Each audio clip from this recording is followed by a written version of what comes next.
సావిత్రిబాయి పూలే 194వ జయంతి సందర్భంగా హుజురాబాద్ నియోజకవర్గం నుండి సావిత్రిబాయి పూలే చేసినటువంటి సామాజిక సేవను గుర్తెరిగి ఈరోజు జయంతి కార్యక్రమంలో పాల్గొని ఘనంగా స్వాగతం పలుకుతున్నాం. మానవతా విలువలు కోల్పోయిన మన సమాజాన్ని మానవతా విలువలు కల్పించినటువంటి మహనీయులు జ్యోతిరావు పూలే, ఛత్రపతి సాహుజీ మహారాజ్, నారాయణ గురుగారు, పెరియర్ విజయరామస్వామి గారు, డాక్టర్ బి.ఆర్. అంబేద్కర్ గారు, మాన్యశ్రీ కాంశీరామ్ గారు ఈ పార్టీని ముందుకు తీసుకుపోయినటువంటి మన మాయావతి గారి ఆదేశం మేరకు ఇక్కడ జయంతి జరుపుకోవడం జరుగుతుంది.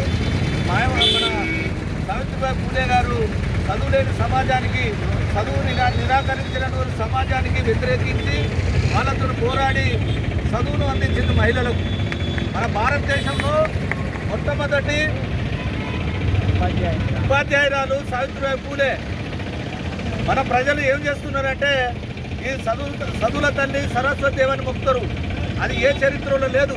సావిత్రిబాయి పూలే సూత్రులకు, ముఖ్యంగా ఎవరైతే మహిళలు ఉన్నారో బానిసలుగా నెట్టివేయబడ్డటువంటి మహిళల వైపు ఉండి నాడు చదువు చెప్తుంటే రామనిజం పెండతోని కొట్టడం, అవమానం చేయడం జరిగింది.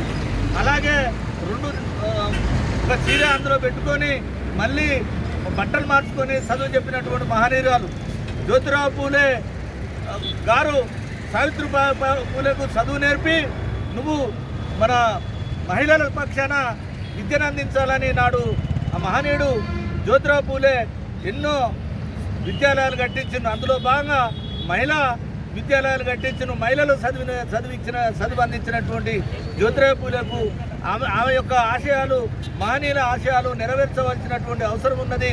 మన భారతదేశానికి స్వతంత్రం వచ్చింది కానీ బహుజనులకు స్వతంత్రం రాలేదు. మిత్రులారా, మనలో బానిసలు చూసే వాళ్ళనే ఇంతవరకు గెలిపిస్తున్నాము. మన కులరహితమైనటువంటి పేరు బహుజన సమాజ్ పార్టీ. ఇందులో కులం లేదు. ఆర్థికంగా వెనకబడ్డ 92% అంతా బడుగు బలహీన వర్గాలే. ఇప్పటికీ భూమికి, చదువుకు, వైద్యానికి దూరంగా ఉన్నారు.